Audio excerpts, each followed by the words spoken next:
everybody. Welcome. I know that people are just kind of signing on. We've got a lot of people signed up tonight, which is exciting. Um, we are planning on, we're recording, so just be aware of that. And we're hoping to get up some live streaming as well to the Facebook page, but stay tuned to see if that works out.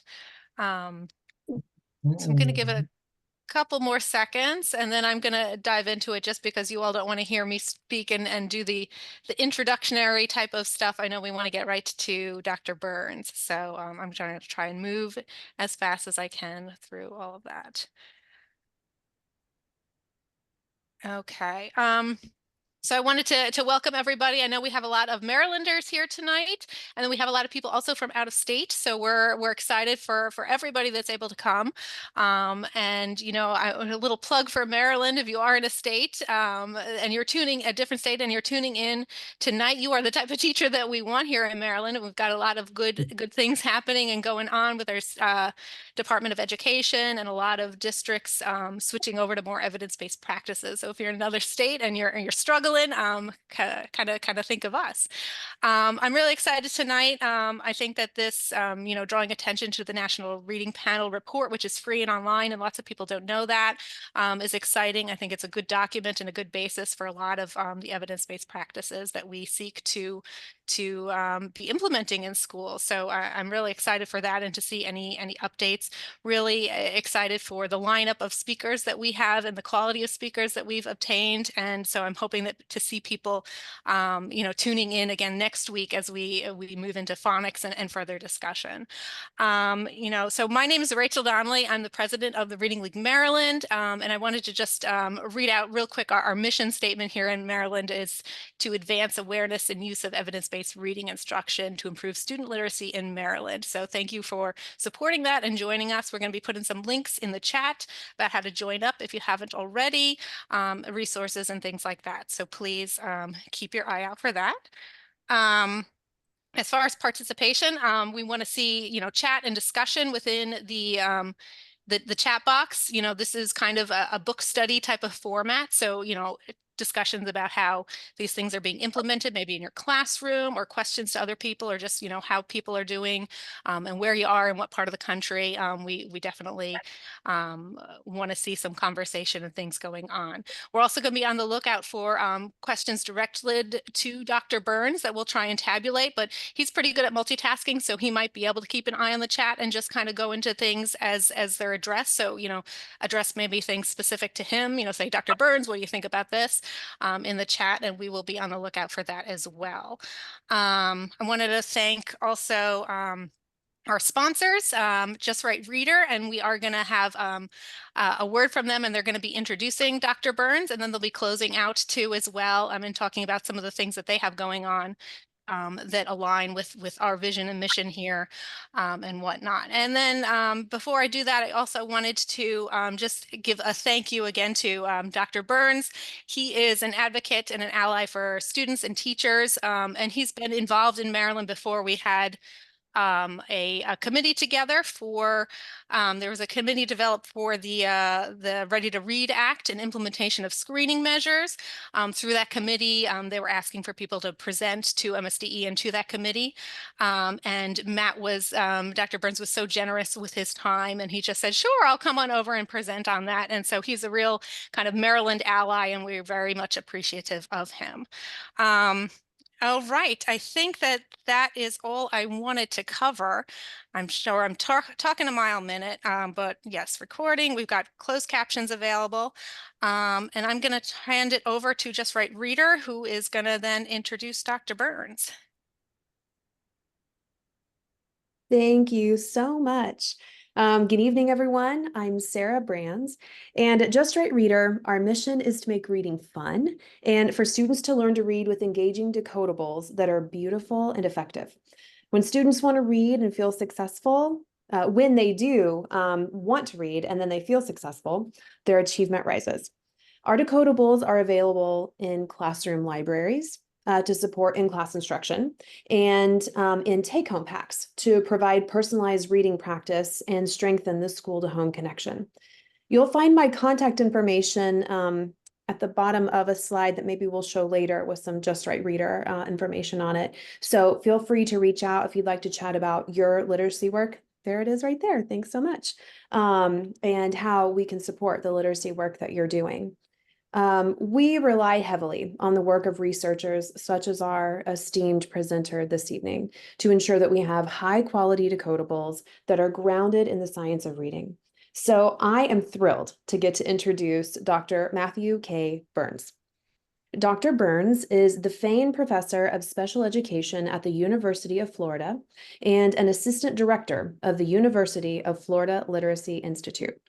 He is a prolific author, one of the leading researchers regarding the use of assessment data to determine individual or small group interventions, and has published extensively on research to intervention, academic interventions, and facilitating problem-solving teams. This evening, we are excited to hear from Dr. Burns about phonemic awareness. Great, thanks. Thanks so much for having me here, and thanks to Just Right Reader. I actually didn't realize Just Right Reader was sponsoring this. They have sponsored me before to do webinars and trainings, and I think the world of their product. And I won't be talking about that tonight because tonight's topic doesn't lend itself well to talking about decodables. But I encourage you to look at their materials. It's quite cool. So I'm going to talk today about phonemic awareness, and let me share my screen. Give me a second to find the one I want to share, not that one, this one. Okay, great. Talking today about phonemic awareness, and I'm really excited to have this conversation. There's a couple reasons why. First of all, you know, I like working with Maryland. Everyone on this call, I have connections to many of you, and I just always enjoy that. But also, anything I can do to support the work of any chapters of the Reading League, I'm happy to do that as well. But this particular document, this book that I've had, this particular copy is probably not 20 years old, but I've had a hard copy of this book in my hand for over 20 years, and I use it almost every single day, and I'm not exaggerating. I really think this book has had a positive effect on reading instruction in this country, but it had a dramatic effect on my professional career. And that's part of the story I get to tell tonight. So as Rachel mentioned, I will try and I'll keep chat open, and I'll do my best to keep an eye on it and answer questions. Keep your questions, really brief, and I'll try and respond to it right away. I do see some questions right off the bat that I'll try. I think a couple of them just glancing at, I will probably get to when I'm just as I'm talking. So at the end, if I didn't get to your question, I'll save times, and hopefully we'll have some opportunity for conversation at the end as well. Okay. Now, when I thought, I was first asked to do this, they said, come do this book study. So I'm thinking book study, right? You sit around, you have beer or wine, you talk about everyone's favorite character, and like I picture it like that. So I thought we'd get together and I'd ask you your favorite findings. Well, then I realized, oh, it's gonna be a large group. So I'm going to talk at you more than I was initially thinking. But again, don't hesitate to throw something in chat. I'll be happy to jump in. Okay, so you don't have to do this orally. Just look at this particular letter. This one. Now I'm making a word. Put it in chat what you predict that word will be based on the first two letters. What word do you think I'm making?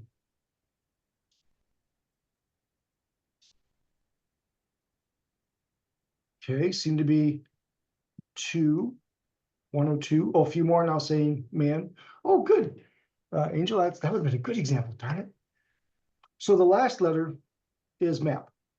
Now, yes, there's more involved with what I'm about to say, but for you to look at the first two letters, know the sound of those letters, and to predict what that third letter will be or third sound will be involves some aspect of phonemic awareness.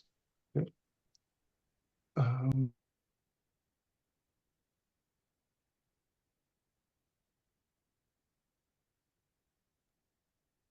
Switch it back.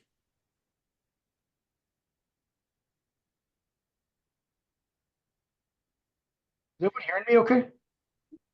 Yes. Yes. Okay, good. Okay, there we go.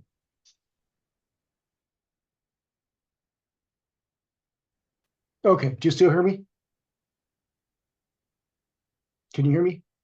Yep, Yep. we hear you. Okay, good. I got this weird message, my sound wasn't working. Okay, so in order to do that little task I asked you to do, it had to have some aspect of phonemic awareness. You couldn't do that if you couldn't isolate, blend basic phonemes.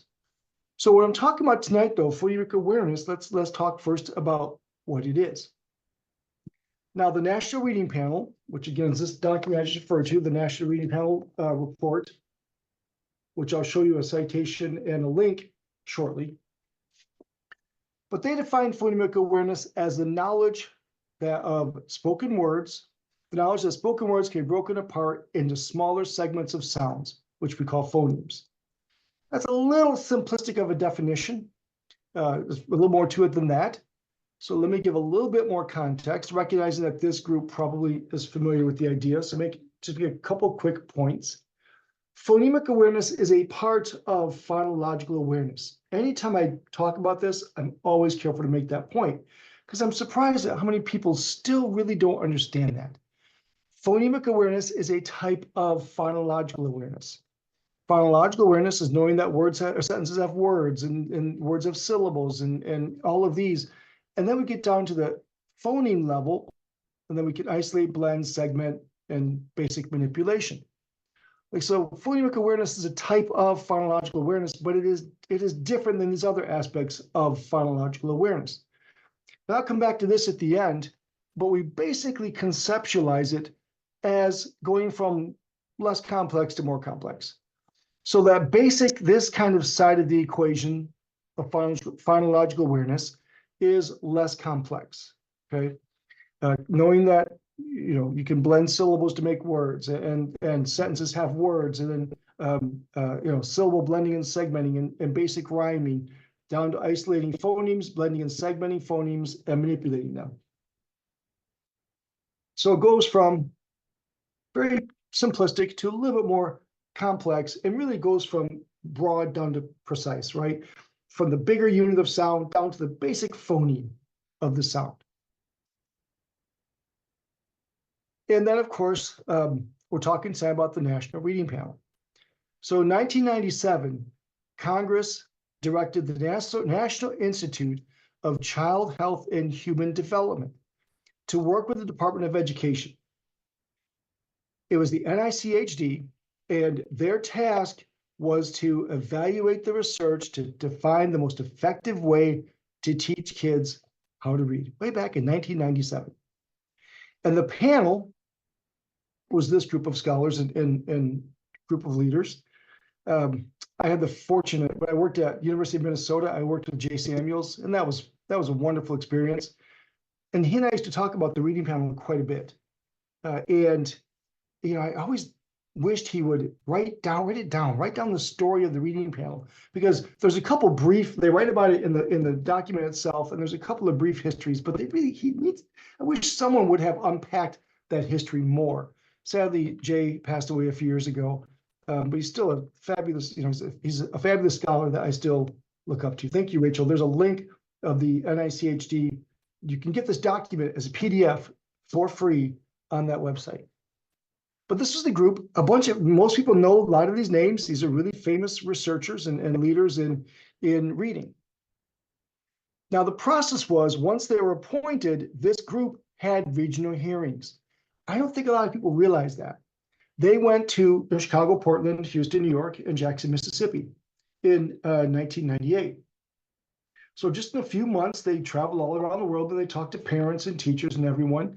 And they got both oral and written testimony from 125 individuals or organizations, for teachers, parents, students, university faculty, education policy experts, and scientists. They got all this information together. And it was from that process, that part of the process, that testimony, that they developed what we commonly call the Big Five. It wasn't the meta-analysis. The meta-analysis came afterwards. So after these meetings with these various groups in these 5 different locations, they said they're going to have 3 sections to the meta-analysis, to this book I keep showing. First one's alphabetics, which they'll talk about phonemic awareness and phonics. I'm doing phonemic awareness tonight. I believe, how they learn. My colleague is doing phonics soon. Fluency got its own section, unlike the others. And Jan, I know, is doing the fluency section shortly. And then comprehension comprehension was vocabulary and text comprehension. So there's the big five, right? Phonemic awareness, phonics, fluency, vocabulary, and text comprehension. They put in the comprehension section. They also have reports and information about teacher preparation, comprehension strategies, instruction, teacher ed and reading instruction, and even computer tech. Now, I'll fully admit I've never read the computer tech part of it.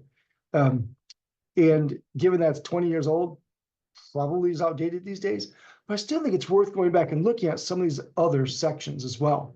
But we tend to focus on the big five. We call it the big five. We talk about it all the time. We have phonemic awareness, phonics, fluency, vocabulary, comprehension. Now, I took this Armbruster document and took the definitions that document provided, because I sort of like these definitions better. But basically, it's these five. And these five are summarized in the National Reading Panel report. And this is the website that Rachel just shared. You can download it for free, and I really encourage you to. It's not a difficult read. It's dense with information, but it's not a difficult read. And I'm going to summarize some of their major findings here tonight. But this came out in 2000. Okay, so this report was 24 years ago. Once they identified their big five, they were charged with doing meta-analyses in these particular areas. They were supposed to look at all the research and see, based on the research, what really is important in instruction for reading. So they said they included the study if it had an experimental or quasi-experimental design with a control group or had a multiple baseline method. So most of the studies were experimental, randomized controlled trials or quasi-experimental designs with a control group. Now they said it had to be published or in press. So it had to be either published or in the process of being published, accepted. Now the reason they did that was they thought that added some level of rigor. So if it's gone through peer review and some panel has said, yep, we think this is a good study, they incorporated that as an indication of rigor. Then it also had to report other things, had to report characteristics of the study participants, had to report the intervention that they did and described it in enough detail to understand it, including how long it lasted, how long the effects were, et cetera. They really described the methods with sufficient description to allow judgment about fidelity, and et cetera. And they had to discuss the outcome measures, where they described enough for them to be able to categorize them in different ways. Now, if you have done several meta-analyses, and this is a pretty extensive inclusion list. So I'm going to show you tonight the meta-analysis on phonemic awareness was actually only 52 studies. Now I say only, that's a lot. Meta-analysis, that's a lot. But we hear all the time, they say they reviewed thousands of studies. Well, they did. But, if they reviewed, I don't know what the number was, if they reviewed 1,000 for phonemic awareness, 946 of them didn't get included. So they had pretty extensive inclusion criteria. Now, the good news is from that, we got some good information. We can do a lot with this. But they did include a relatively small percentage of studies. So they did a meta-analysis. Now, if you're not familiar with meta-analysis, it's a way to systematically aggregate the data. If you've ever read this, John Hattie's book, Visible Learning, a synthesis of over 800 meta-analyses. Basically, it's a way to empirically quantify and aggregate an entire research literature. And so in a matter of looking at one number, we can get a good indication of what the literature says. So basically, if you read this, you've read meta-analyses. But it purports to summarize the research, and we get an effect size. Now, effect size is a standard deviation unit. Okay, all you need to know, it's a standard deviation difference. So if you see an effect size of 0.8, that means the kids that got the intervention did 0.8 standard deviations better than the kids that didn't, regardless of the measure. Okay, 0.8 is in that example. It's a standard deviation unit. If you want more information on that, please let me know. I'd be happy to talk to you afterwards. I actually love talking about effect sizes. That would make me very happy. But for today, just know if you see 0.5, that's a good effect. That's a moderate effect. There's quite a bit of debate about what makes a good effect, but I would argue 0.5 is a good, pretty good effect. 0.8 is fantastic. We see a 0.8, that's a really good effect. 0.2 is getting small. There still might be a positive effect, but it's pretty small. And 0 means no effects. If you see a 0, that means the intervention didn't work. And if you see a negative effect, that means the kids that got the intervention did worse than the kids that didn't. You don't see negative effects very often, but you certainly can. So they did 5 meta-analyses reported into 3 sections in this one big book.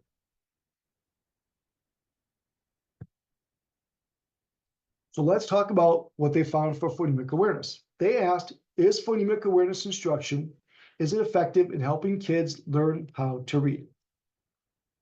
Again, looked at, I don't know how many studies off the top of my head, but they found 52 studies. I think I said 54 a second ago, 52 studies of phonemic awareness instruction that met all the inclusion criteria.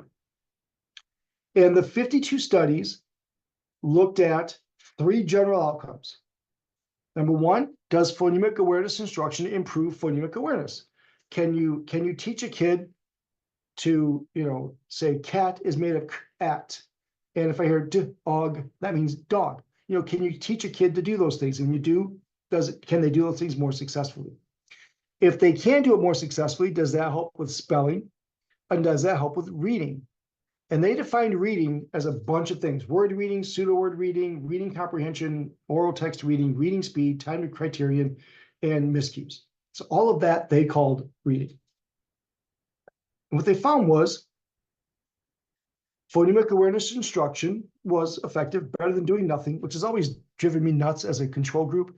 What isn't better than doing nothing, right? But they looked at more precisely and said, we see a nice effect on phonemic awareness measures, a large effect, 0.86. So teaching, you can teach kids how to isolate, blend, segment, and manipulate quite well. And when you do, it has a nice effect of 0.53 on reading and a nice effect of 0.59 on spelling. And improved reading comprehension at 0.32. Now that's, to see an increase in reading comprehension of 0.32 is, I think, quite impressive. Now, when this came out, this was huge news. This was 2000. I defended my dissertation back in the 1900s, but back in 1999, and I was an assistant professor at Central Michigan University my second year out. And I didn't know nothing about nothing. It's sort of surprising looking back how little I knew. Like I was a confident assistant professor, but looking back, I know a lot more now than I did then. And I was a reading interventionist. And I'll be honest, I knew what phonemic awareness was, but I probably had never even considered it in a reading intervention before until this document came out. Now, the speech and language people, they've been doing this for decades, but as a reading person, I was pretty clueless. So it came out and I started thinking, okay, let's start incorporating phonemic awareness into my intervention protocols. And as an interventionist doing research on interventions, I spent a lot of time just out in schools working with kids. And what I found was, yeah, I saw some effects, but certainly not every time. So this, I said earlier, this document, this book has a huge impact on my own professional career. This is how. So I started thinking about it and said, okay, so what's going on? So remember that list of things it called reading, pseudo-word reading, sight word reading, reading miscues, all that stuff. I said, I think those are related but different skills. So in 2003, 21 years ago, I reanalyzed the data. And what I found was, I also, by the way, removed outliers. I'm going to talk about that in a second. The National Reading Panel's methods really are a little outdated for today.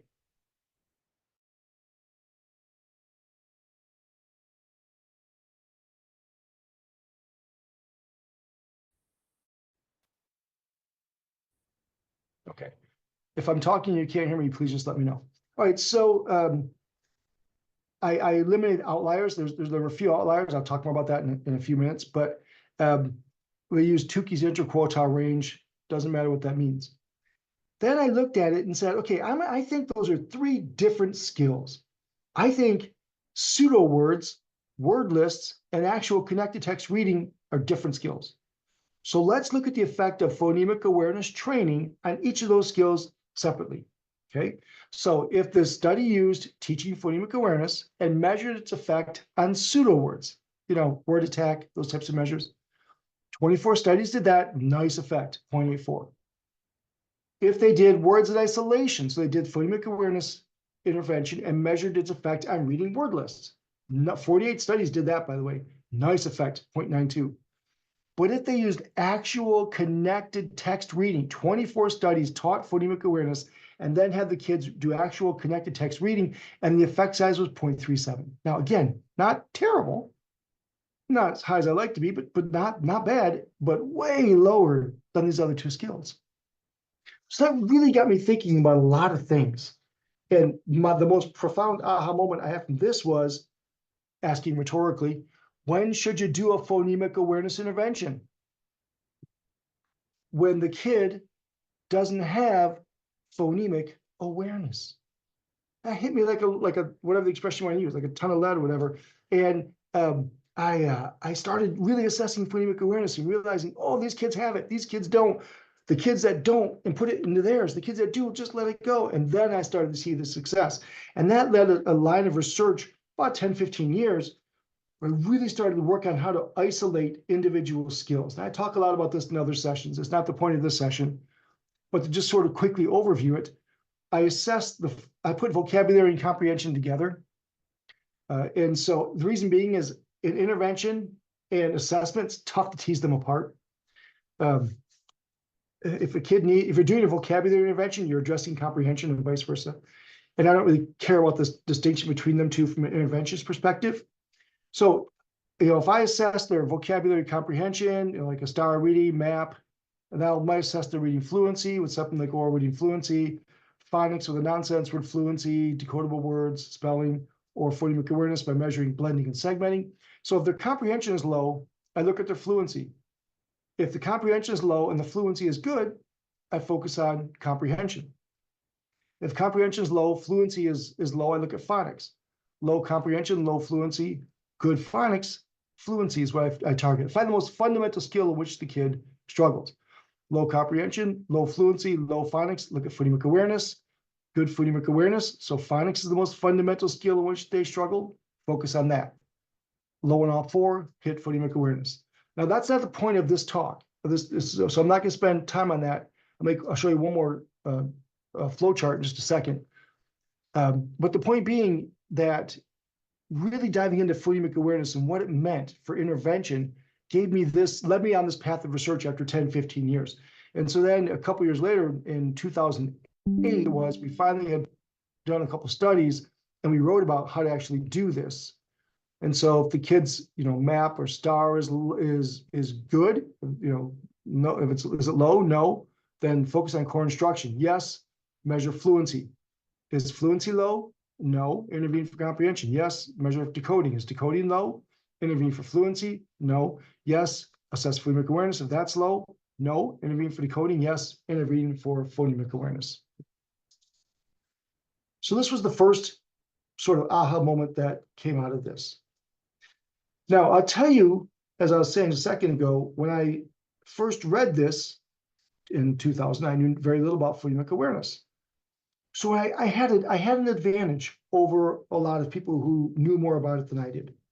I went into my intervention no preconceived notion. I went in with no practice, no habits on which to build around phonemic awareness. So I literally got this report and said, okay, what's the research say? And I did that. And didn't even occur to me there were other options because that's all I knew and that's all the research said. Well, I'll show you in a few minutes that the National Reading Panel, some of their findings have become, we've sort of forgotten about. All right, let me show you. I gotta find I'm gonna do a different share since I find what I want to share. Oh, I can't find it.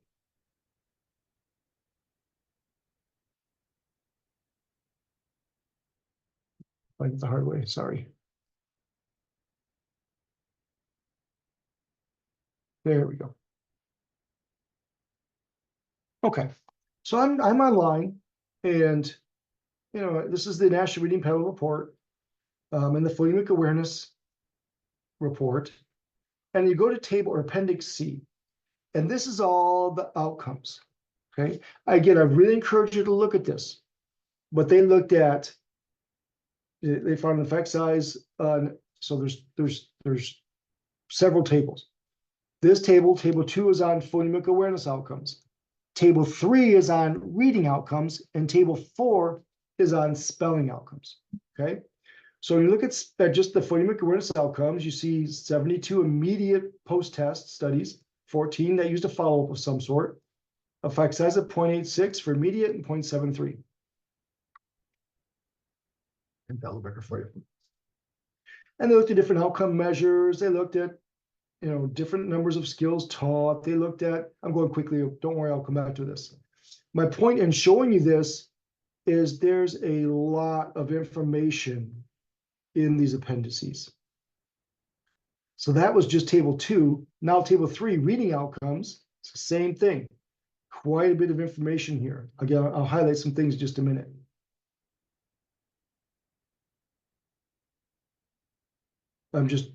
The point of showing this is to show you the amount of information that's in here. So if you really want to understand it, you got to get it and weed through it. And then lastly,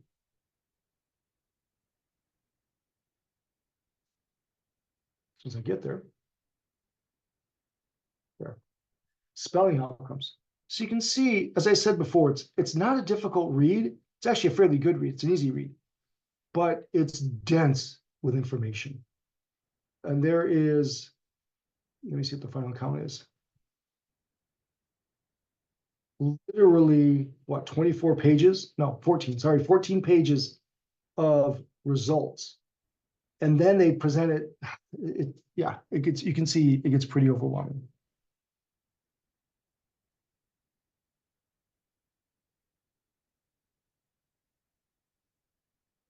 Okay, are you seeing the PowerPoint again? Yes. All right. Great, thank you. So let's highlight just a few findings from that dense set of information. So I've created the table here, and it's fairly dense in and of itself, so I'll explain it. Each variable I put over here, I show you the results for the phonemic awareness outcomes, the reading outcomes, and the spelling outcomes, okay? So for example, this first line is 1 skill. So what that means is, when you're teaching phonemic awareness, if you just teach 1 skill at a time, 18 studies did that and looked at the effect on phonemic awareness.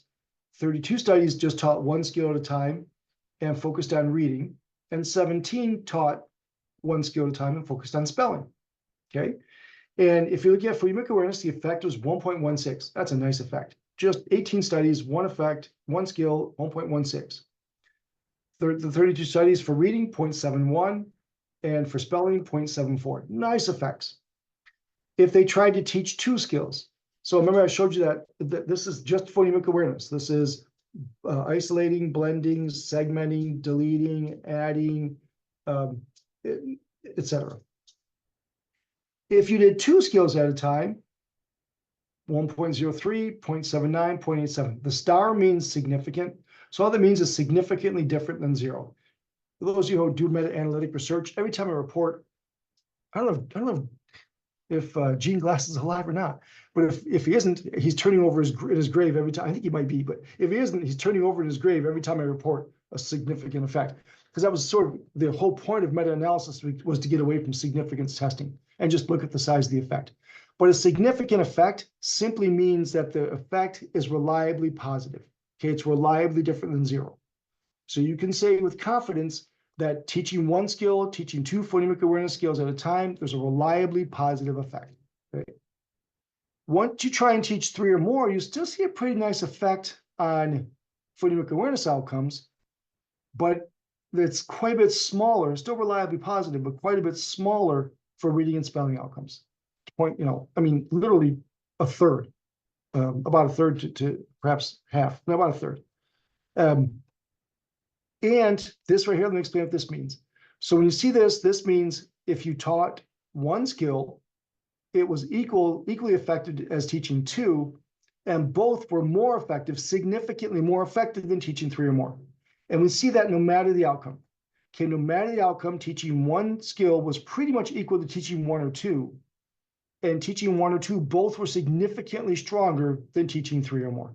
Okay, I hope that makes sense. Let's walk through a few more. So then they look at, they added this. Why they picked these 2, I don't really know.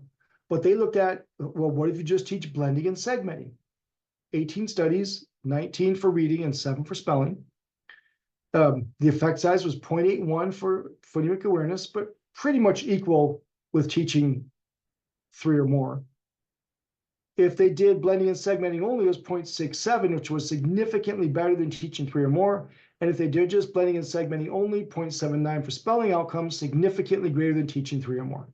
So blending and segmenting by themselves seem to be good skills to work on. The controversy now over letters or not. Should you include letters? You know, I've said this myself. When I used to teach undergrad many years ago, I still teach undergrad, but when I used to teach undergrad about this, I would say, look, phonics and phonemic awareness, again, I'm still a little amazed how often I come into teachers who don't know the difference between the 2 things. And at the time, it made sense to me to say phonemic awareness is auditory, phonics is visual, or the combination of visual and auditory. That's really not true. There's lots of things involved in phonemic awareness. Knowing that words are made of sounds and you can separate and manipulate those sounds, that's absolutely phonemic awareness.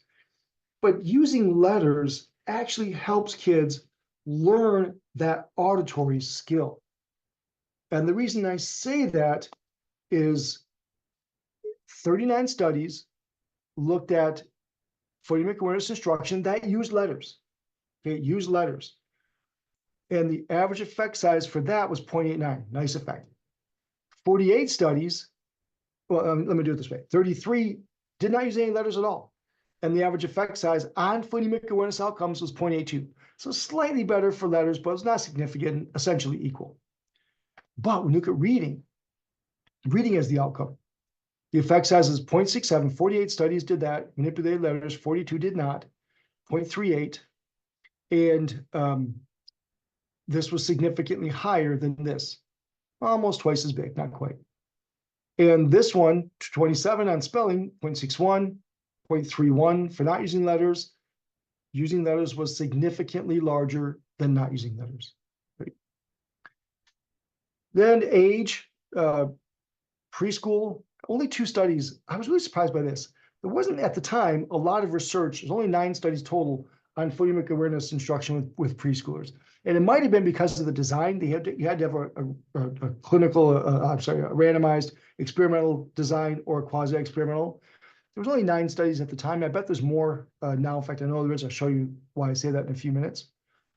But the average effect size was 2.37. That's only 2 studies, but that's ginormous. And that's a technical term, ginormous. 7 studies looked at reading.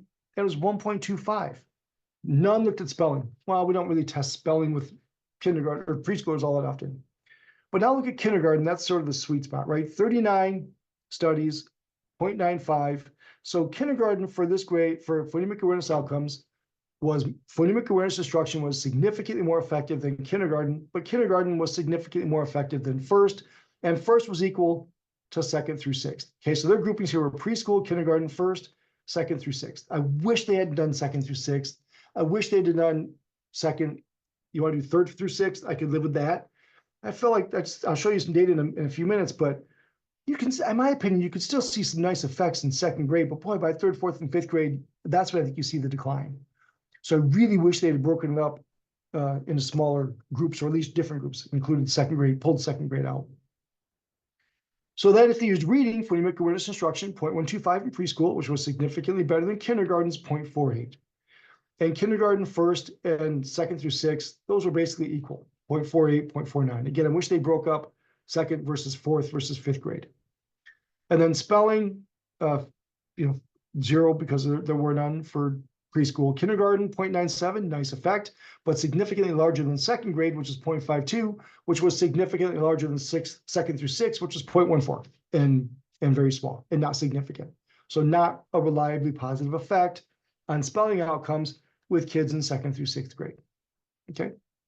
Now, those are some main ones I want to highlight just to quickly walk through a couple more. I'm intrigued by this and I don't know what it means. Small group. So small group had the largest effect consistently. If you look at phonemic awareness outcomes, the effect size was 1.38, fantastic, which was significantly larger effect than individual or class-wide, okay? If you're looking at reading outcomes, 0.83, nice effect, large effect, significantly larger than individual or class-wide. So for phonemic awareness and reading outcomes, the sweet spot seems to be small group. Spelling outcomes is 0.77 for small group, which is larger than individual, but equal with classroom. So this for reading and phonemic awareness, small group seems to be an effective approach, a little less convincing, but certainly better than individual for spelling outcomes. And then lastly, at risk, kids are three groups at risk, typical readers and kids with disabilities. So 0.95 for at risk for phonemic awareness outcomes for phonemic awareness instruction was great, but compared equally to typical, both of which were significantly higher than kids with disabilities. 0.86 for reading outcomes was significantly higher, more effective than for typical kids or kids with disabilities, and 0.76 for spelling, equal to typical kids, but significantly larger than disabilities. So I found that really interesting as well. Okay, I see a lot of comments coming in that I want to talk about. So I'll give you a second to leave this up and digest it more while I talk for a few minutes. So I shared the slides as a handout. Yes, we'll get that to you through Everbright, whatever it's called. Sorry, through whatever the program is. We'll get that to you later. I'm going to talk about Haggerty shortly. Yes, I would agree, Tiffany, with your comment that you'd want to cut down to 1 or 2 skills at a time. Yes, and I'll show you why I say that, what I would do instead. Haggerty is indeed doing too many and they aren't using letters. So the new edition of Haggerty at the end does have a review of letters. So that's a step in the right direction. I might do it differently, but it's a step in the right direction. Advanced PA, I'll talk about that in a few minutes. Yeah, Dawn, you're gonna, what's the expression? You're gonna steal my thunder, step on my punchline, whatever it is. Yeah, I'll show you why I don't think advanced phonemic awareness is a good use of time. Yes, thank you, Shannon. Haggerty does now use letters. Very good. Great. Okay, good. Again, please keep those coming in. I saw a large number popping in really quickly, so I wanted to stop and take a quick look. Now, hope that was enough time. Even though I cut this giant book down to a few points, it's still a lot of information. So if you have questions about anything specific here, please throw it in the chat. You can switch the chat to just me, by the way, and put the question just to me if you want to ask a question that you don't want your colleagues to see. And if I notice that it's just to me, I won't say who it was. If I don't notice, I might see who it was, and I'll just have to apologize. So if you don't trust me to notice that, I will not be offended. All right. All right, so a lot of information. Now, again, being this young assistant professor back in the 1900s or shortly thereafter, I didn't know any of this. So I read this, okay, 1 or 2 skills at a time, blending and segmenting with letters and with kindergartners and first graders, with kids who are at risk in a small group. And that's what I did. No preconceived notions. And it worked out pretty well for me. Unfortunately, I think there's been some preconceived notions that have kind of, oh, I'm not sure the word I want, gotten in the way of effective implementation. For example, there's a claim going around, I won't say who I'm linking this to, but there's a common claim going around that 95% of the National Reading Panel studies taught PA before using letters. So this letters versus non-letters comparison is not valid because almost all the studies used letters. Their claim was almost all the studies that used letters had some aspect of time where they just did phonemic awareness instruction only without letters. Okay, well, that's a pretty easily verifiable thing. So we went back and recoded it. And we found was 35, these are effects, not studies. So 35 used letters, 57%. 26 of them, no, this is studies. Yes, it's studies. 26 of them did not use letters. Okay, so 42% didn't use letters. Of the 35 that did use letters, 28 of them every single time, from day one, from the very first lesson, they used letters. Only 7 of them, 11% of the studies, so not 95%, waited the period of time. Now I'm intrigued by that because those 7 studies didn't give us enough information. They may have waited 1 day, they may have waited 5 lessons, they may have waited until the kids demonstrated some competency before starting them. We don't know. And we don't know, I mean, 1 or 2 studies might say clearly, but we can't aggregate those data very well at all. So I still think that's an intriguing line of inquiry to see, maybe there are some skills you want to teach first. But I would argue we're going to get the kids looking at printed as soon as we can. Okay. All right, so that's one sort of claim that a lot of the studies use these letters or didn't use letters beforehand. Well, then recently this article which was in the Reading League Journal looked at the methodology of the National Reading Panel report. Because keep in mind, that was 24 years ago, 25 years ago now, basically. And Chris, my colleague at Florida State, Chris Schneider, led this team, and they looked at the methods. It's a very short article, very easy to read, but they made a couple of points. They said, okay, remember, this was the standards used to do the meta-analysis were from 1993.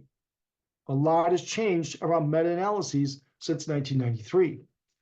Not the least of which is we now understand the statistics much better. When you look at the National Reading Panel report and the appendix I showed you, I didn't even get to the appendix that lists every single article. It lists every single article and how they were coded. That's wonderful. It's a great tool, great resource. Well, some of the studies had a population, a sample of like 10. And Hedges G, so a small sample can sometimes lead to inflated effects, or at least unreliable effects. So Hedges G, there's a correction you can use to account for the small sample. So that's one advantage we can use today. The other thing that they point out is there are advances in statistics within meta-analyses, but there are advances in the studies in which we include. The research today is better than it was in the 1900s. It is more randomized trials, much more controls, much better analyses. So we have a much better sense of the causality of our claims today than we did 30 years ago. And I think that's a valid point. So given that information, plus all this interest in the National Reading Panel as of late, we've done some work. So we reanalyzed the data. One thing we did is we took all the studies for the phonemic awareness aspect and converted everything to Hedges G. So it's no longer Cohen's D. We converted everything to Hedges G with a correction for the small sample size. We removed outliers with Tukey's interquartile range. So all it takes is a couple of, we talk about reporting averages. A couple crazy outliers can really throw off our average. You see one effect of 3.5 or a negative effect of 1.8.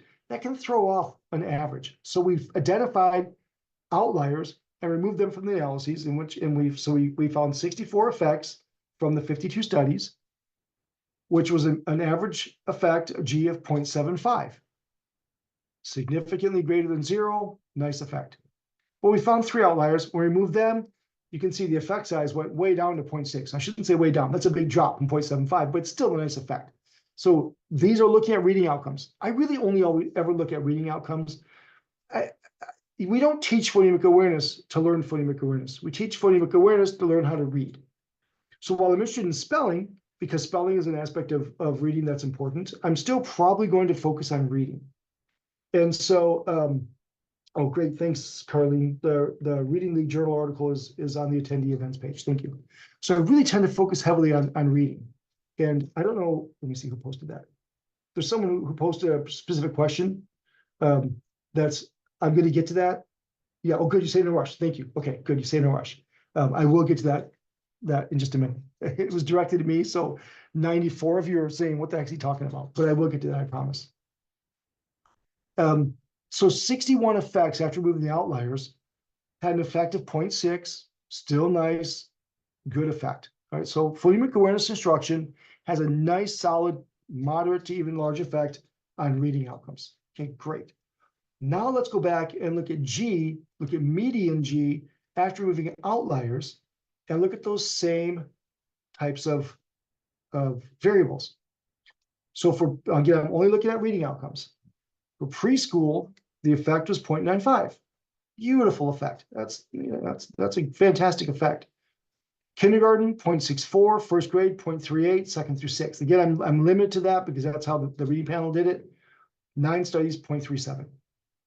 Now, that's you see a pretty significant drop in effectiveness as the kids get older. And I wish I could look at, third through sixth grade.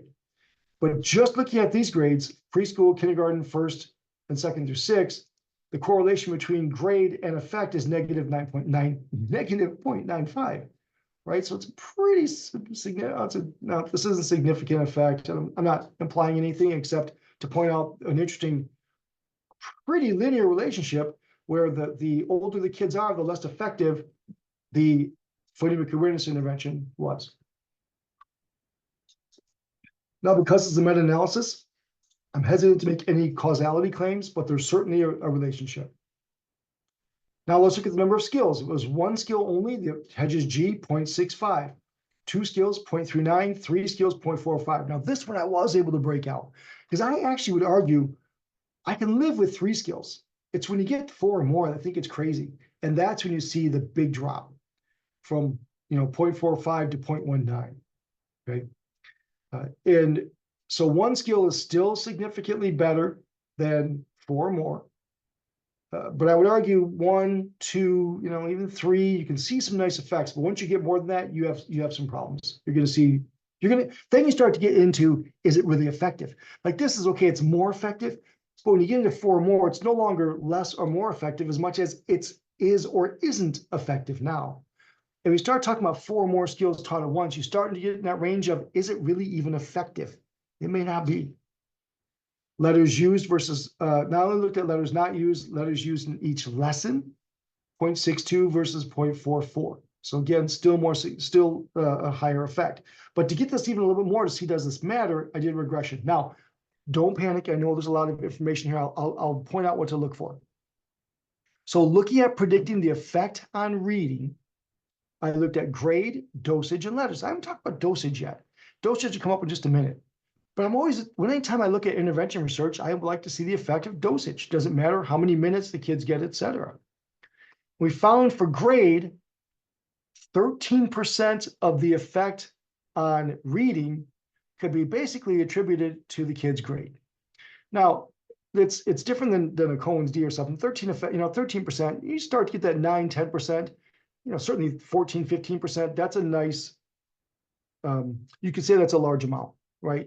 So there's pretty good amount of the variance attributed to the effectiveness of phonemic awareness interventions can be attributed to the kid's age, the grade. And it's a negative, so the older the kids are, the less effective. When I added in dosage, that added 0 variance. Literally, well, not literally, but basically 0, almost 0 variance, not significant. Now I added if they use letters or not, and we get 8% more, which is a nice effect. It was significant. So looking at these 3 variables, grade and letters significantly predicted the effectiveness of phonemic awareness instruction on reading. Dosage did not. Letters really do matter. Grade really does matter. So far I've shown you the meta-analysis of the National Reading Panel and our reanalysis of the data, and I have some other meta-analysis I'll show you in a few minutes. This is an original study that it's under review. We haven't published it yet. So I freely admit we haven't published this, it's under review. But then we exactly wanted to look at what effect does grade have, because meta-analytic research is great, but you really can't, there's only so much you can do with findings from meta-analytic research. So we did a study and we took about 115 or so kids in kindergarten, first, second, and third grade. maybe 120 kids, I forget, 125, something like that. And what we did is these are all kids, kindergarten through third grade, identified as potentially struggling in reading. So we went to the school, and the school used STAR as their screener. These are all kids who scored low on STAR, okay? They were identified by STAR as needing a reading intervention. And so it was either STAR reading or STAR early literacy, okay? We gave all those kids, the STAR said were low readers, we gave all them the phonemic awareness composite of the comprehensive test of phonological processing, okay? Now, the comprehensive test of phonological processing is a great assessment, in my opinion. It's a well-constructed tool, really measures phonological processing. One aspect of phonological processing is phonemic awareness. So we just looked at the phonemic awareness score. Now, the phonemic awareness score of the CTOP is typical achievement test, has a mean of 100, standard deviation of 15. So statistically, a score of 90 is the cut point for average. 90 is the 25th percentile. That's the cut point for average. So any score below 90 is technically below average, and any score 90 or above is, at least at or above average, okay?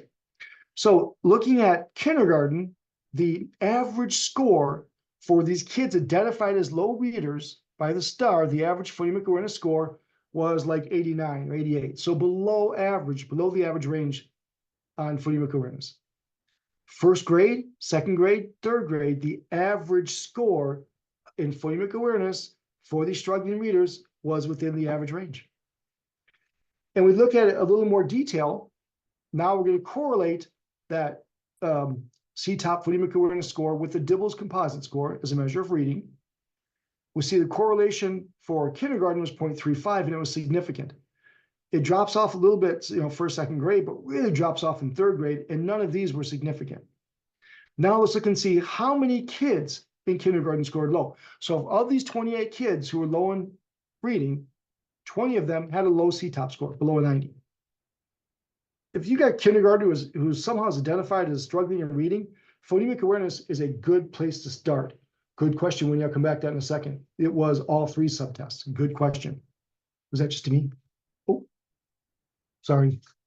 So if you got a kindergarten who's struggling in reading, phonemic awareness is a great place to start. First grade, of the 26, 10 still scored low on phonemic awareness. Yeah, that's still, a good place to start for a third of the kids. But by second grade, and especially by third grade, it's less than 15%. It's 5 kids. So not 0. But of the 37 kids who were low on reading, only 32 of them, phonemic awareness would not be the most important skill. For 5 of them, it might be. Okay? So I would argue that the older the kid is, the less likely phonemic awareness is at the targets. Let's come back to that particular question. So that was the composite score. So now we did another regression again. I'll show you what to look at and to draw your attention to. But we did just the second and third graders. We have 69 kids, all low reading and STAR reading. We used phoneme blending, phoneme isolating, and phoneme elision from the CTOP. So those are the 3. We looked at those separately. Now, elision, for those of you who aren't familiar, that's basically deleting. I mean, that's a little oversimplified, but it basically is that, take the k in cat, drop the k in cat, and what word do you have? At. It's basically that.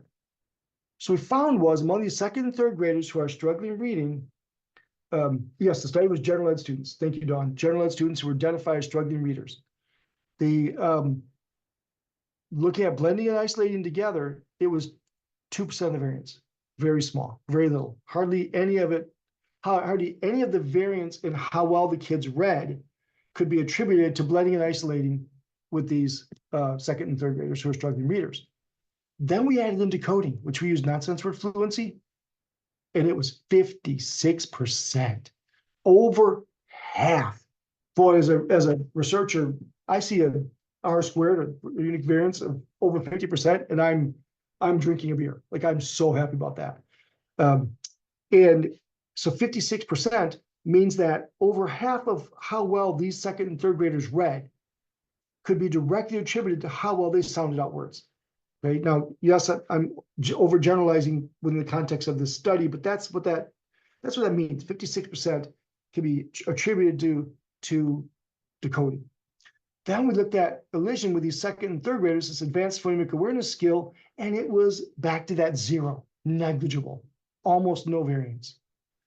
If you're talking about kids in second and third grade, and yes, I'm extrapolating to go above, it's decoding. If the kid is struggling with reading, it's decoding. Often it's not phonemic awareness. Now, that doesn't mean it can't be, but it does mean that usually it isn't. And I'll come back to your question about general ed students, because I think you're making a point with that question, which is a good one. I'll come back to that in a few minutes. All right, hope that makes sense. Phonemic awareness is an important skill, but by the time those kids are in second and third graders, even among struggling readers, it's usually not a phonemic awareness issue. Now, the good news, okay, so I've said that we have more advanced analyses than we did in 1999. And so I showed you some new analyses and we use Hedges G, reanalyze the data. But other meta-analyses have come out recently too, which used more advanced methodology and incorporated those studies with better designs, okay? So this is a meta-analysis I did with Nell Duke and Kelly Cartwright. And they developed a model that they call the active view of reading. And to ever study this would be almost impossible. So we decided to do a meta-analysis of meta-analyses just to see, do we see any effects for these? And we did. We found some effects, certainly worth looking at. But I love this table.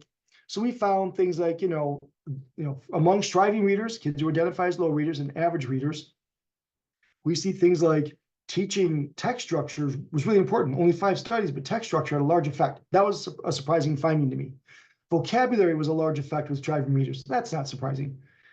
Fluency, large effect for striving readers and for good readers. So a couple things kind of jumped out at me. Inferencing, large effect for striving readers. But if you look at phonemic, now we had to do phonological awareness because that's how they defined it and not phonemic awareness.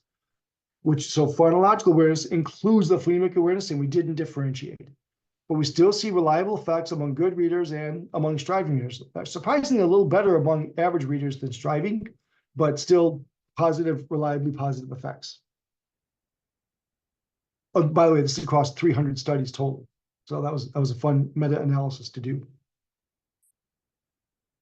Rice et al. That's a great meta-analysis. This one is explicitly in 2022 looking at the effect of phonemic awareness instruction. So this isn't reanalyzing phonemic awareness data. These are additional studies or different studies perhaps. And we still see across 119 effects, a nice effect of 0.63. Now they looked at skills. They pulled out blending and segmenting separately and was 0.80. Identifying, isolation, categorizing was 0.37. I wish they hadn't put isolating in that same group, but they did. It was 0.37.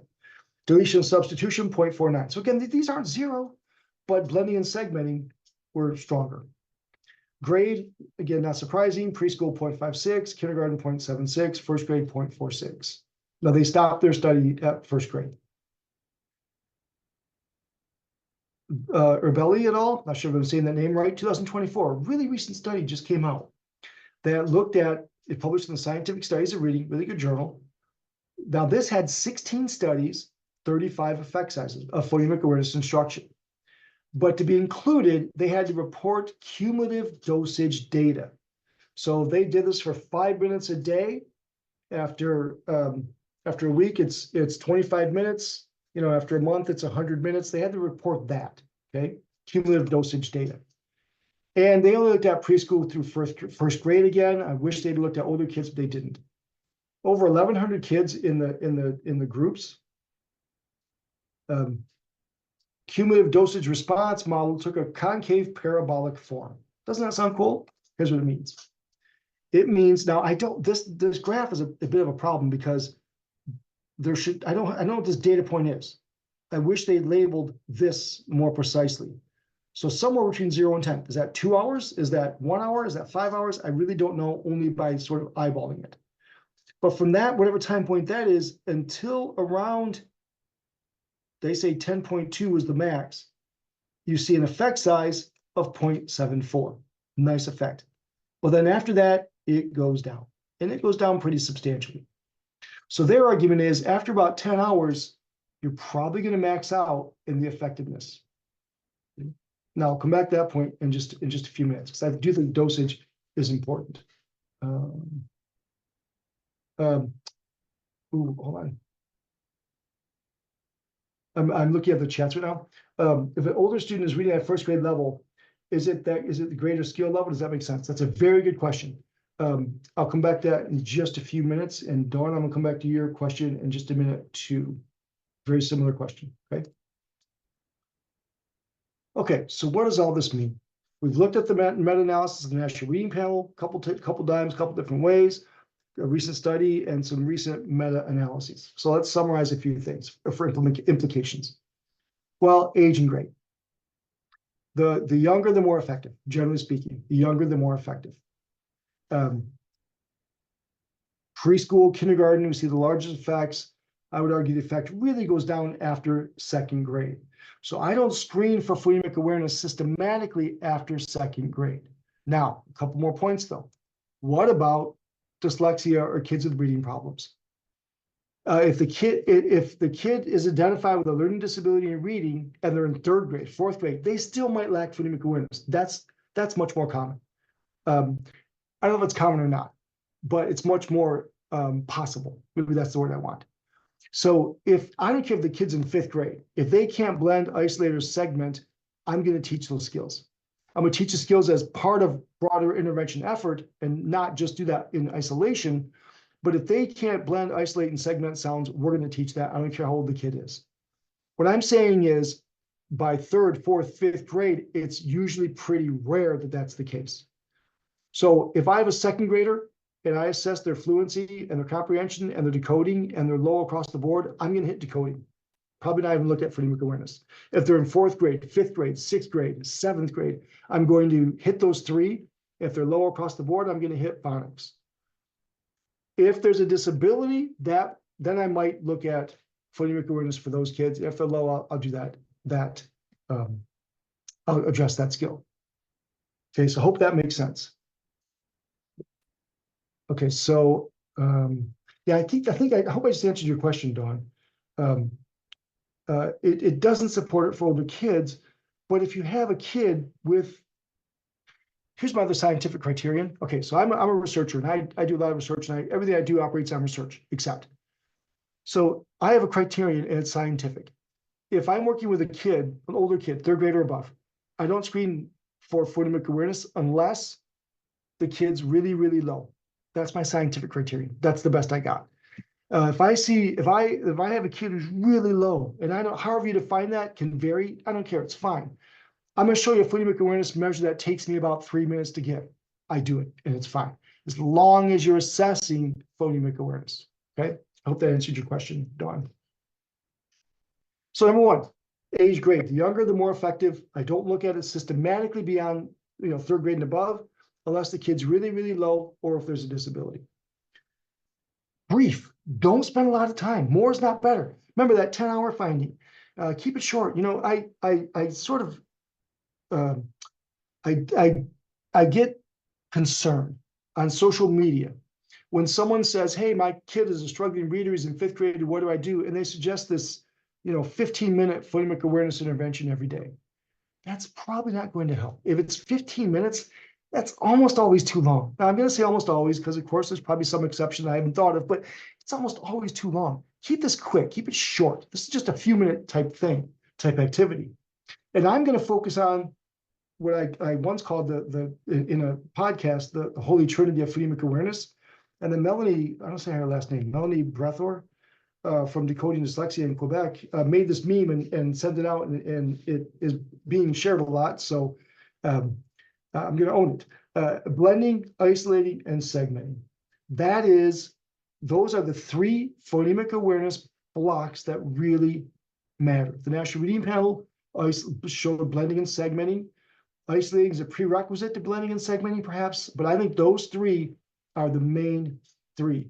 And when you look at this continuum again, most kids come to school able to read, or not read, but to put together compound, to say cow and boy met cowboy. Most kids, when they come to school, can do that. Not kids with disabilities, perhaps, but most kids.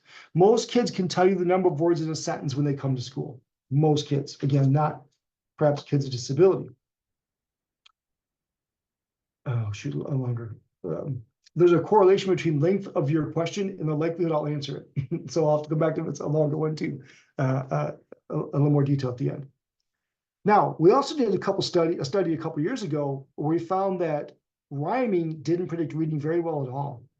Rhyming is an interesting skill to me because it's the bridge between, in my opinion, the bridge between phonological awareness and phonemic awareness.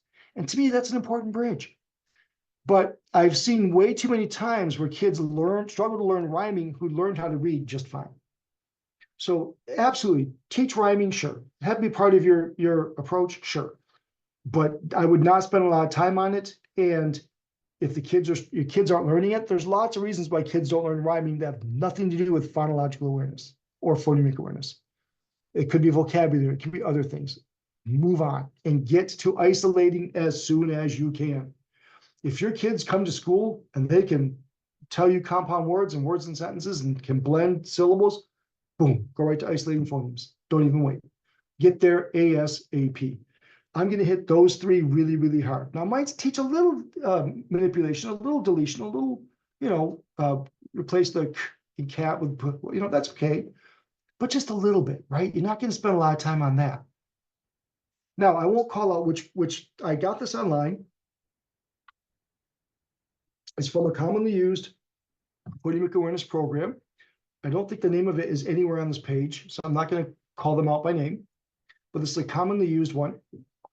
And you can see across a 30-week curriculum, this is primary.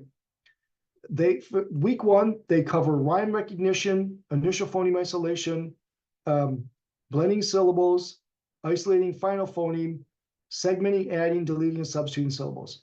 And then alphabet knowledge, letter names, word awareness. So 1, 2, 3, 4, 5, 6, 7, 8. Wait, 1, 2, 3, 4, 5, 6, 7. Yeah, 8 phonemic phonological awareness skills per lesson.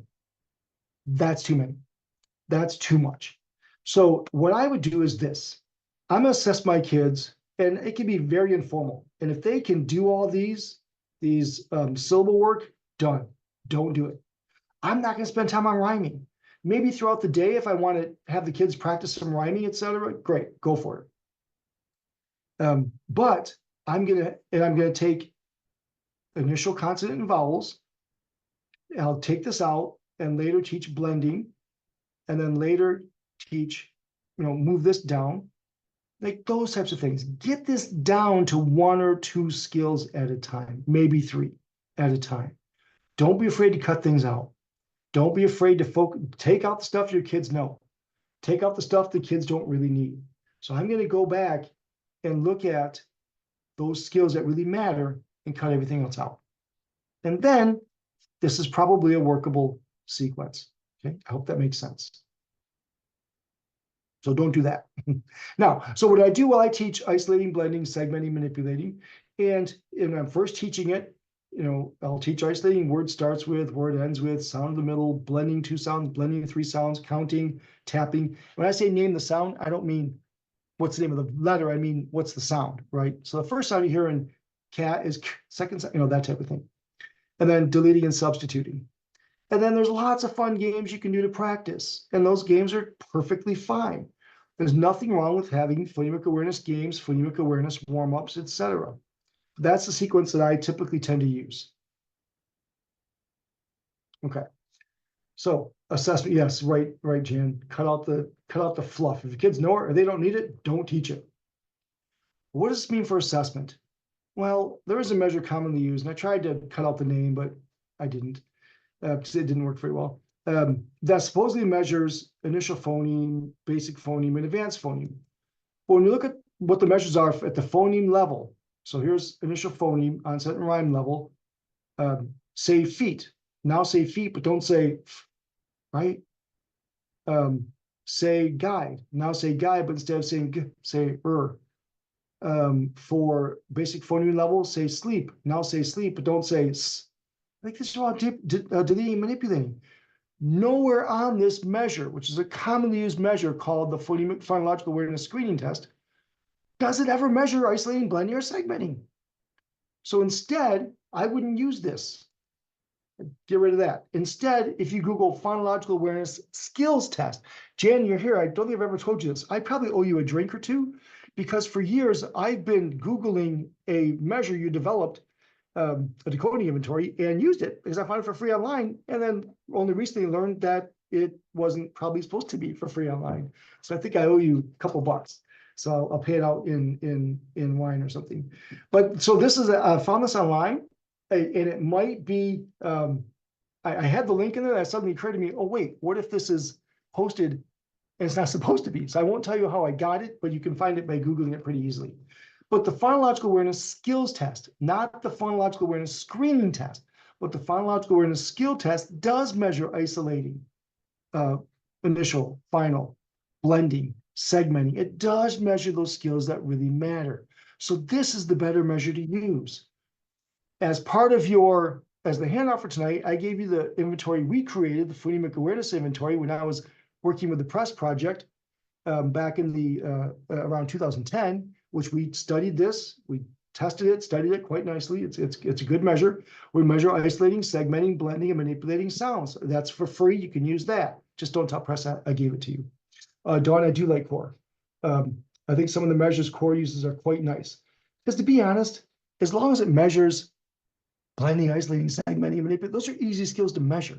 It's not terribly hard to get a reliable measure of this skill. Same things are true with most decoding inventories. So I think core is quite nice. I use that quite a bit as well.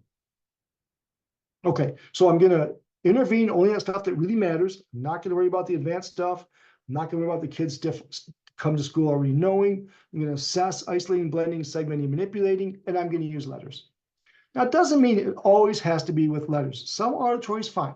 When I do a decoding warm-up, a decoding intervention, we'll do a 1-minute auditory phonemic awareness, we'll practice blending words or something like that. Totally fine, just for a quick minute or two. I do games, totally fine that they're auditory, as long as they're kept short. And the meat of the instruction has letters. So I use letters in Elkonin boxes. We'll just use them as an Elkonin box, and at the end I'll say, okay, good. This letter is, I keep using cat. I gotta think of a better, cat's the universal example for phonemic awareness. This letter is C, it says, and this one's A, it's that type of thing after you just did the classic Elkonin box. You also can teach letters after. After you're done, just show them what the letters were and what the letters said. It's not difficult to do, but it makes it significantly more effective. Okay. Got about 10 minutes left. I want to save time. I'm answering questions. I'll show this video and I'll look back at some of the questions and maybe respond to them. This is a video during the pandemic. It's a 3-minute video, so we'll still have time for questions and comments at the end. During the pandemic, I created these videos and put them on YouTube to show you how to do interventions remotely. And this one's my little buddy, AJ, who was 5 and hysterical. If you're ever bored, just go to my YouTube channel, search Matthew Burns, I come up, and just watch his videos because he does something funny every single time. So I'm going to show it to you. I'll ask you a couple questions at the end, okay? It's about 3 minutes long. When they're in a situation where you can't sit with the kid. And phonemic awareness interventions are great because they can be done auditorily, but sometimes they come with pictures. So today I went to the Florida Center for Reading Research's website and got some pictures to use. I'm going to let AJ talk now. Okay, you're unmuted. Say hi. Okay. Hi. Hi. AJ, how old are you? You're not talking to anyone. That's okay. AJ, how old are you? 5. 5. Okay. So I went to the student activities part of the Florida But I'm about to turn 6, right, Matt? Yeah, pretty soon. So you have to say happy birthday to me. I will. By the way, his birthday was in like October, and this was March. Wasn't even close. Okay, so let's look at these pictures, AJ. This is a picture of a turkey, a pencil, and a turtle. Turkey starts with T. Pencil starts with P. Starts with T. Do you see my mouse on your screen? I do. Okay, what's this a picture of, AJ? What's that picture of? Turkey. Say it. Turkey and pencil and turtle. Good. And turtle. So turkey, pencil, turtle. Turkey starts with T. I was about to fall asleep. I That's almost okay. fell asleep. I'm glad you didn't. And turtle starts with t. So turtle and turkey both start with t. They start with the same sound. Pencil starts with p. It's a different sound. Let's try this one together. Turkey and turtle make the same sound. You know. Good. Start with the same sound. This is hand Lampshade. and lamp. Say it with me. Lampshade. AJ, say this one. Hand, hand. Say hand. Hand. Good. Ladder Ladder. and lamp. Lamp. Lamp. So which two start with the same? Ladder and lamp make the same sound. Ladder and lamp start with the same sound. Very good. That makes a lampshade. Ladder for lamp and L for ladder, L for lamp. Okay, and we do a couple more, and he says more funny stuff, but for time's sake, I'll stop with that. So now, go into the chat, and if you can chat it to everyone or just to me. That's your choice. In fact, I prefer you do just me.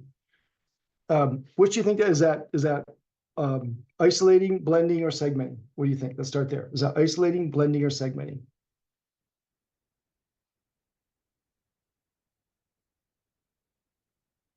Good. I'll let a few more come in before I comment. Good.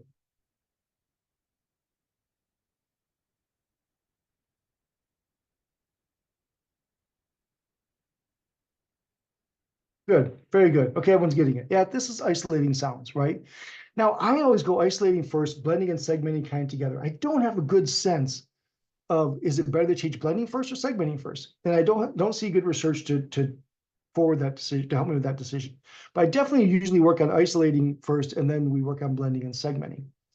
Now, I could easily incorporate this. You can see there was no letters in this. Now, the part of that was because this was remote, and that was the point of it, that you could do it remote. And that to have letters for them to manipulate would be almost impossible. So I was willing to let that go for this. But I could easily incorporate letters, right? He got ladder and lamp, both start with ul. So afterwards, I could show up, put the letter L on the screen and say, good, this is the letter that makes that sound, right? What was one before? T, I think. Was it turkey and turtle? I could easily put up a letter T and say, this is the letter that makes that sound. Really easily to do that, right?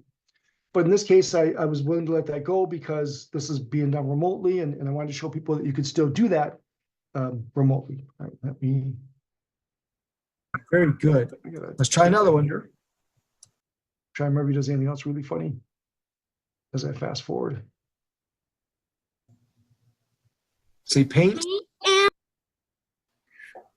And that's how you do another phonemic awareness intervention via Zoom, which is free. Bye, AJ. Thank you. He's fine. Okay. So I looked at the questions as they were coming in. Now, let me restate a couple things. So the implications of all this means the older the kid is, the less likely there is to be a phonemic awareness deficit. But if I don't care how old the kid is, if I see a phonemic awareness deficit, I'm going to address it. It's just I don't look for it systematically beyond third grade. I would argue the research suggests advanced phonemic awareness like elision and other things, reversal, all that. The data just don't support that as being needed for reading. It's isolating, blending, segmenting. So I'm going to assess that. I'm going to intervene for that. I'm going to cut everything else out and incorporate letters somehow when I do instruction. Someone asked about, what about kids who are emerging bilingual? Thank you for asking that. I do a lot of work with kids who are emerging bilingual, and what I've consistently found is regardless of so if they demonstrate phonemic awareness in their native language, they have phonemic awareness. So I don't know how you assess a kid who's emerging bilingual for phonemic awareness without testing it in their native language. I think you have to in this example for this skill. If they have a deficit, if they demonstrate difficulty in phonemic awareness, both in English and their native language, I'll intervene. I always add vocabulary to it. So the example of turkey, turtle, what was the third one? It doesn't matter, whatever it was. I'll show them the pictures, but before I'll start, I'll name these 3 pictures and I'll say, this is a picture of a turtle. How do you say that in your language? The kid will tell you what the picture is in their language. Oh, great. In English, we call that turtle. So I do all that beforehand, and then I do the item. And then, so I always add vocabulary to the intervention as for kids who are emerging bilingual. If you Googled, it's an old book now, and there's some other ones that are quite good. more recent, but there's a book by Sharon Vaughn, and I can't remember the first author. She's second author. It's called Reading Instruction for English Language Learners. And it's an orange cover. It's on Amazon for like 20 bucks. It's a whole series of books. I have it in this office. I could probably find it in 30 seconds or less. It's a whole series of ways to infuse vocabulary into reading instruction and intervention. It's a great tool. So if I have a kid who demonstrates difficulties in phonemic awareness in their native language, I'm going to do phonemic awareness and add vocabulary to it. Okay. All right, I'm gonna look at, I'll do it on time. Okay, another minute or two that I want to give the final comments over to the Reading League. Yeah, word chaining is a nice tool. We use it when you fly. Oh, word chaining is great. No, word chaining is a very helpful tool that, again, we use as part of UFly. I think it's a great way to go. It teaches manipulating, it teaches segmenting, isolating, and manipulating. Weakness is segment. This person says, I won't say who it is. Weakness is segmenting, in addition to other deficits in patterns or spelling generalized knowledge for older kids. That could be. So it could be if there's a deficit in phonemic awareness for older kids, it could be segmenting. I don't know. Oh, I thought about that. Oh, however, if you see a kid who sounds out words and they sound out words, they say the sound correctly, and then they go to say the whole word and they get it wrong. That is almost always a phonemic awareness problem. That's my experience. It's not research, but I found that to be true. Oh, that's it. Elsa, I'm not sure how to say her name. I'm sorry. Elsa Cardenas Hagen has a great book that also has phonemic aware vocabulary, ways to infuse vocabulary into instruction. The second PA screener that was shared after the phonological awareness skills test was the press phonemic awareness test that I gave as a handout, so it'll be available. Okay, good. All right. Thanks very much. I wanted to turn it back over to the Reading League for closing comments. Thank you very much for being here. I enjoyed talking with you, and you're here on a Monday night during the summer. Thank you. And we're not even drinking beer or anything, so appreciate it. Thank you. This has been amazing, Dr. Burns. I'll and I'm going to pass it over to Just Right Reader too, so people hang out with us for just a little bit longer. And I also want to remind people, so next week we'll be back to your reading assignment. Your homework is going to be to read the phonics section of the National Reading Panel report. So read that, and then we're going to have a great presentation from Dr. Lane, and really, really excited for that. But Dr. Burns, I wanted to comment on, I love how you're able to kind of wade through all of that and give us those take-home messages of that really dense and interesting report. And I hope that a lot of people were able to look through that and did some of that reading. And I like how you're identifying things that are going to make better use of teachers' time, because we really, teachers are so limited in the amount of instruction time, and time is really so valuable across the school day that we really can't afford to be wasting time on things that are not effective. And so it's hopeful too to me that, a lot of these things that you're talking about are of a low dose nature, where, short bursts of things, and, kind of hit those skills, hit them well, teach that to mastery, and then move on to the next thing. And so awesome, really, really great to hear. And I think we're just seeing some thank yous, and again want to express our appreciation. But I'm going to turn it over to Just Right Reader too, to talk a little bit about what they've got in the works that might be related to some of this work here. And also thanks everybody for coming and tuning in, and hope to see you next week. Thank you so much, Rachel, and thank you so much, Dr. Burns. I believe we still have some of your presentations you've done with us up on our website. So if anyone else wants to hear more from Dr. Burns, definitely you can go check out Just Right Readers YouTube page. You can go to our website, and if you look for symposiums, you can just do a drop-down menu and look at our symposiums. We're all about supporting teachers learning as much as they can about science of reading. And so you can get more there. And then, of course, we'll look forward to the rest of this series with the Reading League of Maryland.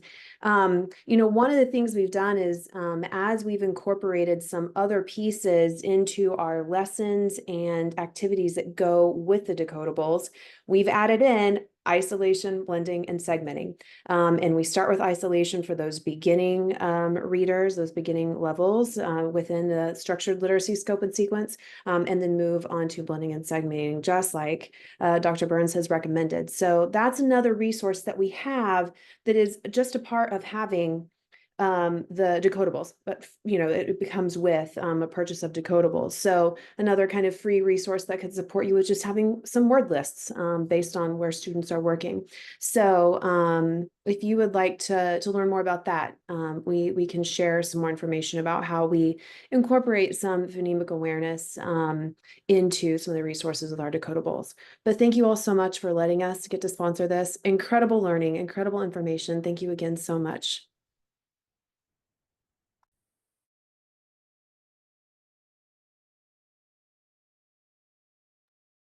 Good night, everybody. Thank you.